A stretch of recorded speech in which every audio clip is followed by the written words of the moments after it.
National highway 51 ઉપર ઊભો છું, જે ઉનાથી ભાવનગર તરફ જઈ રહ્યો છે હાઈવે.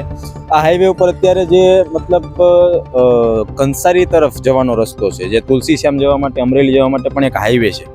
એ હાઈવે ઉપર અત્યારે અહીંયા અને જે મેન હાઈવે છે એ હાઈવે બંને એકસાથે જોડાય છે. અને અહીંથી જે વારંવાર પબ્લિકો નીકળે છે, જે વાહન ચાલકો નીકળે છે, તો એ લોકોને મતલબ કોઈ સિગ્નલ વગર અને કોઈ પણ મતલબ સુરક્ષિત રીતે નીકળવા માટે અત્યારે અહીંયા કોઈ પ્રોપર સુવિધા નથી.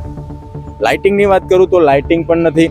અને એક મતલબ આગળ કહો છો એક સિગ્નલ લાઇટ આપેલી છે. સિગ્નલ લાઇટથી ખાલી જે હાઈવે ઉપર ચાલતા વાહનો છે એને એ લોકોનું ધ્યાન રાખવું પડે છે કે અહીંથી આસપાસમાંથી કોઈ બહાર ન નીકળે.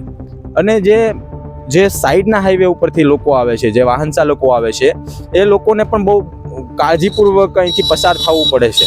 ક્યારેક એવું પણ બને છે કે અવારનવાર અહીંયા અકસ્માતો પણ બન્યા છે, અને અકસ્માતો એટલા ગંભીર બન્યા છે કે અહીંયા જીવ ગયા છે લોકોના.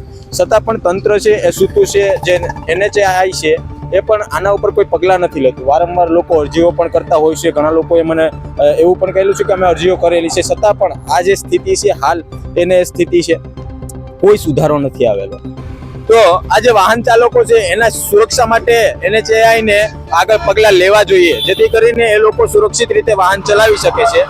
અને અહીંયા બેરિકેડ્સ લગાડી ઝિગઝેગ બનાવીને પણ વાહનની ગતિ જે છે એ ધીમી કરી શકે છે.